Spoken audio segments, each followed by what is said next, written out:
Stand by. It's the science of stupid. Warning. Please do not attempt to imitate the stunts in this program. They were performed by the scientifically challenged, some of whom ended up in hospital. Yes, this is the show that fuses science and stupid. Over the next half hour, we present amateur scientists self-selecting for the right stuff of stupidity. They'll show us exactly how they veered off path as they tested scientific principles like torque, gravity, and Newton's laws. Oh, you okay, bro? They found out the hard way. Try and break the laws of science, and they'll break you. Listen up, people. If you're thinking of trying out any of this stuff yourself, remember, it could be fatal. Or might just hurt. It's the science of stupid. Coming up, we'll see how the first law of motion can affect your drift. When throwing the hammer can knock you down. And when electricity gives the ultimate shock to the system. But first, this. Ice. It sank the Titanic and can cause all manner of mishaps and accidents. And that is why it needs to be treated with respect.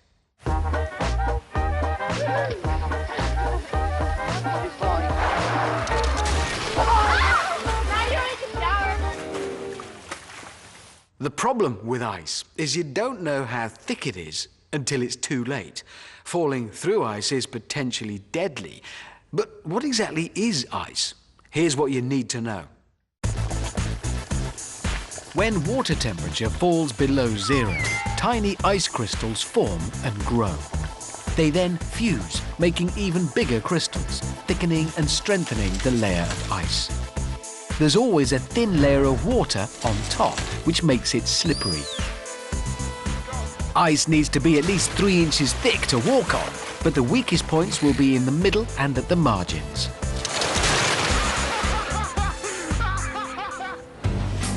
In areas where the temperature remains below freezing for long periods of time, ice becomes incredibly thick and strong. To land this 100-ton Aleutian in Antarctica, the ice has to be at least 3 feet thick. So you get the picture. Ice can be incredibly strong if the temperature is low enough for the ice to grow sufficiently thick. Well, most of us don't live in Antarctica, so the brave climatic researchers we're about to meet have had to conduct their experiments with slightly less predictable ice. He's a confident-looking chap, but how cool is he? Not as cool as the ice, it seems, but arguably as thick. You need almost 1,000 pounds of force to break 3 inches of ice. He's probably just experienced a bit less than that, all on his bottom. And sometimes that layer of water can be a bit deeper and disguise the ice below. All he's managed to break is his skull. Many people die every year accidentally falling through ice. This chap is planning to jump into the centre of the pond, where the ice is weakest. As many as 20% of people can die from shock after being in frozen water for just 5 minutes. Most people would be unconscious after 15 minutes. A 2-degree loss of core body temperature and hypothermia sets in. Time for a nice hot drink. Oh,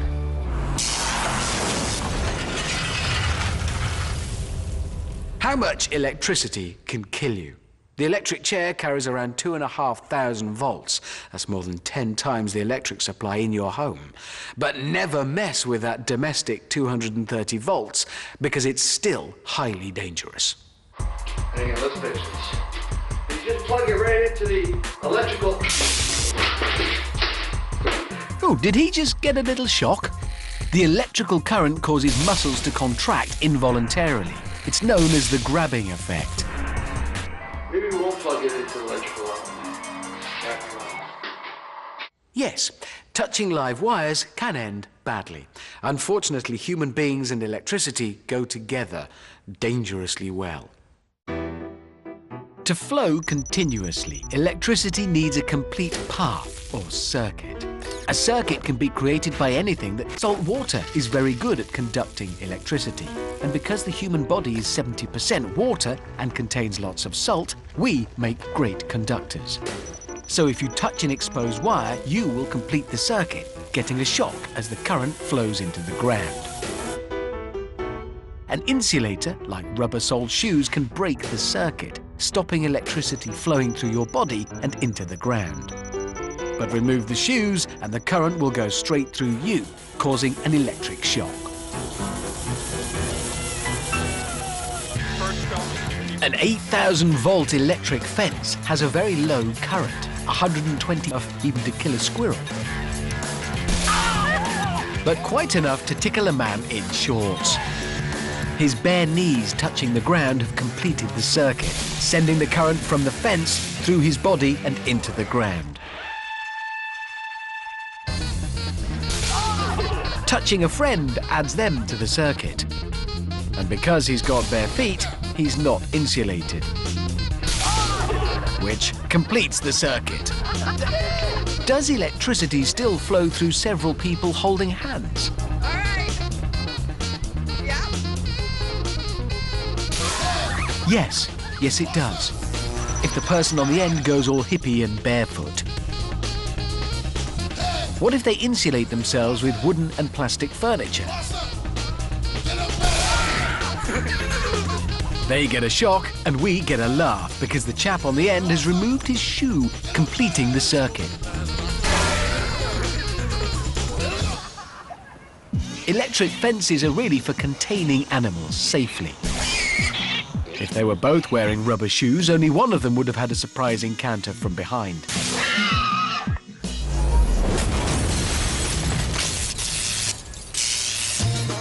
DIY removals can sometimes end in scientific disaster.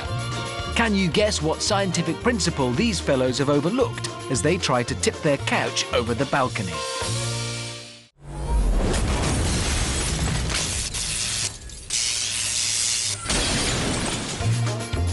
The scientific principle these fellows have overlooked is the principle of pendulums. Our two strong men are trying to do a bit of furniture moving. Hold on, are they trying to get it in or out?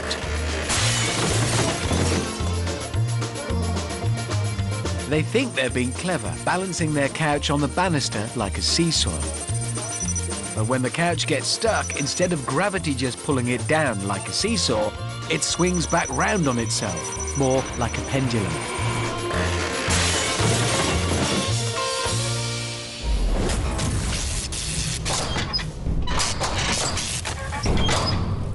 Did you know that in the US alone, over 20,000 kids a year go to hospital with shopping cart-related injuries?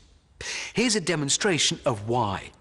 We're the street bobsled team. Yeah, man, bobsled, here we go. Here we go, baby. Bobsled, oh!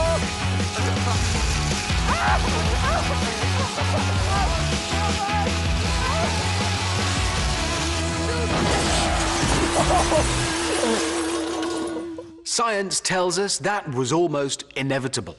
Unlike some things in life, when it comes to wheels, size matters. The wheels on a monster truck are big and fat for going over bumps. But the wheels on a shopping cart are small and narrow to reduce friction during steering on a smooth, flat surface. But when they encounter an obstacle, more of the impact force will push backwards on a small wheel than on a bigger wheel. And carts with people in them have a high centre of mass, making a vehicle that's just asking to topple over. Don't worry, he's not real. But she is. Having no engine isn't necessarily a bar to acceleration. All you need is a hill start and gravity. Remember, little wheels plus high centre of mass equals... faceplant.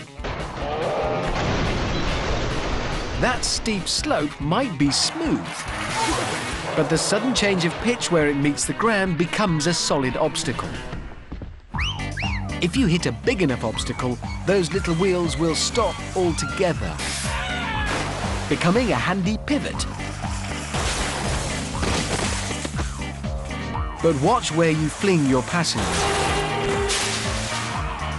Small wheels, high centre of mass, big obstacle.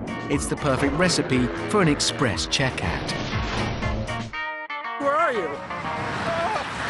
What are you doing here? What's No big fat wheels means that a cart can't absorb any bumps in the ride. Maybe an inflatable ring will fix that. Then again, maybe it won't.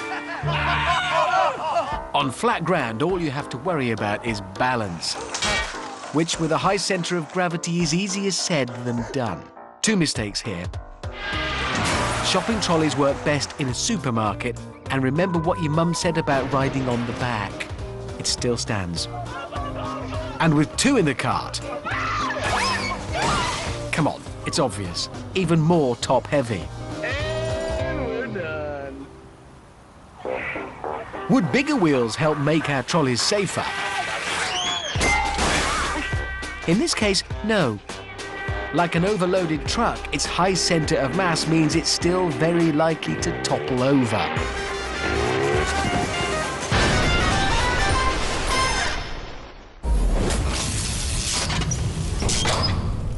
You should always drive with due care and attention. Car-related stunts like drifting should always be left to the experts and kept off the public highway. Sadly, though, there are many amateur enthusiasts only too eager to prove themselves by putting the pedal to the metal. Or in this case, metal to the metal.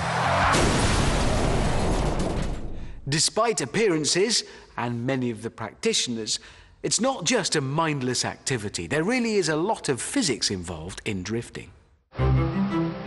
Unlike normal cornering, when the driver wants the car to stick to the road, when drifting, he wants it to slide around. Drifting is a way of using the car's inertia, its tendency to go in a straight line, following Newton's first law of motion. First, he deliberately reduces the friction between the rear tyres and the road by spinning the tyres very fast. This loses the traction and makes the back end spin out. At the end of the turn, steering out of the corner decreases torque, making the back wheels regain grip. Get my drift? Question a man's driving skills, and you attack the very foundation of his masculinity. So I won't be quizzing any of these hot-wheeled heroes anytime soon.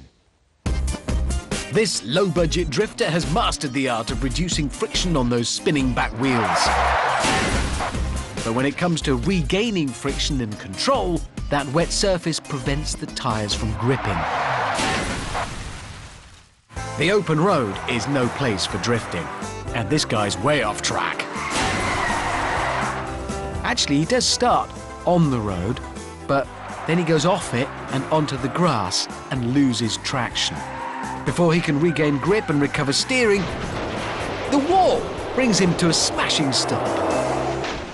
On a closed course, here's what a professional would have done. Steering out of the drift reduces torque and stops the car spinning round completely. Sometimes drifting isn't even planned.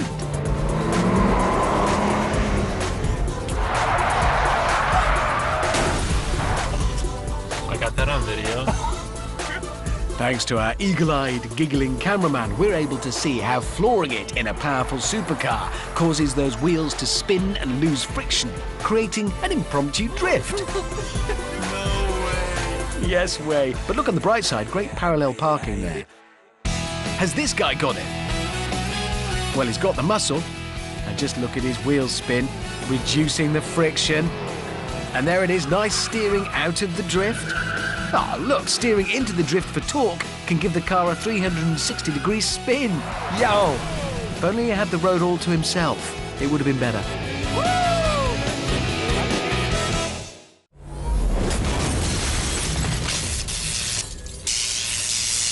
As a man reaches out to his inner Tarzan to swing in a circle, he must beware the hidden forces at work that can end in unexpected collisions, like this.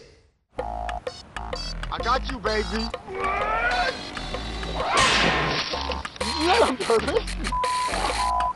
Swinging into solid objects might at first glance be simple buffoonery, but it's actually the result of failure to grasp some rudimentary science. When you jump onto a rope, inertia would carry you straight ahead. But if the attachment is not directly ahead, centripetal force will pull you in a circle.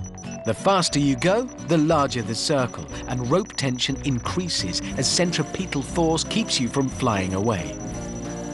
So if you want to jump off, you've got to let go at just the right moment. And then gravity will bring you back down to Earth with a bump. 1, 2, 3, go! This would-be pirate of the Caribbean hopes to jump off the boat and swing into the water. But the centripetal force keeps him flying in an arc back onto the boat around the rope's fixed point. He needs to know when to hold on and when to let go, which is about now. Well, he will know for next time. This young chap doesn't want to go into the water, but over it and back again. There goes the centripetal force pulling him right around in a circle that happens to contain a tree. Who said playing in the fresh air was good for kids?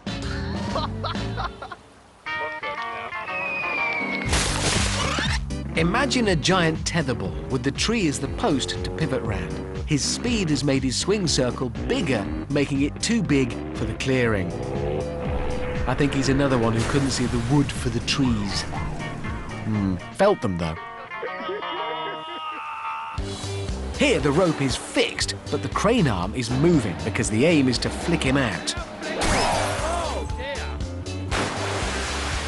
Remember, the body's inertia means it will move in a straight line, without centripetal force keeping it moving in a circle. When the crane arm suddenly stops for a flick, it throws a spanner in the works. That's probably a broken leg. Probably. Could be a hospital. Oh dear, oh dear. Thank you, Doctor.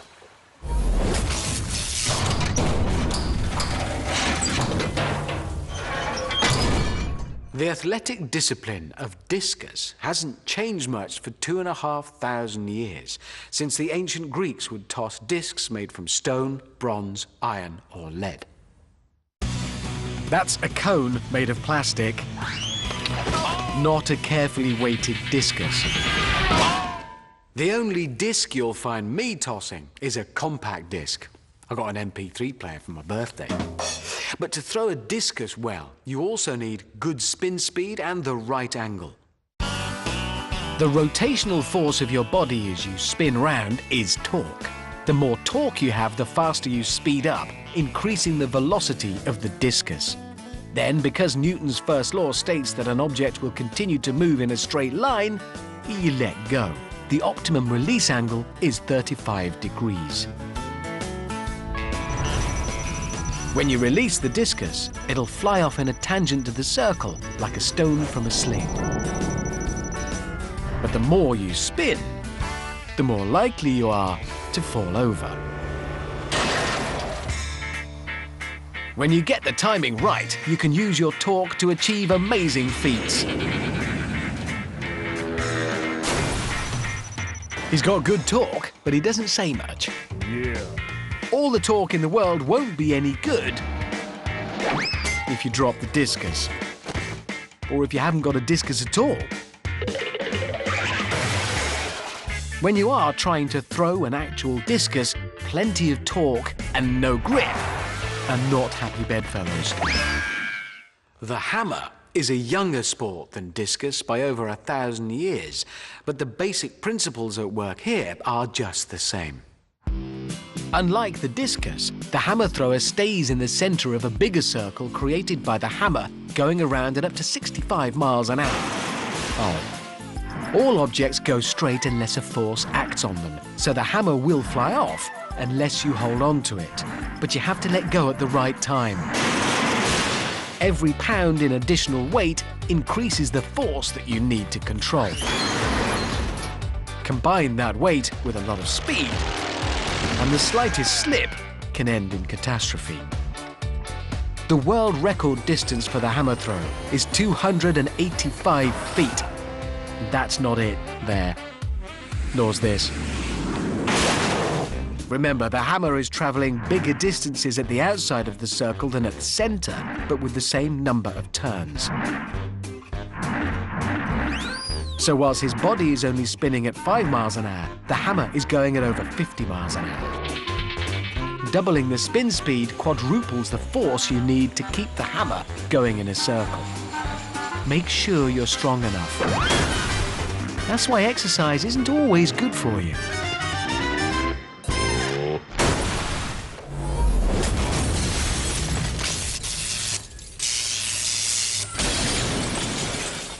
You might have had your belly full of bone-breaking, face-planting and mayhem for now. But if you ever find yourself tearing the soggy envelope of scientific exploration, it won't be the science of the classroom that stops you getting your head smashed in, but your newfound knowledge of the science of stupid.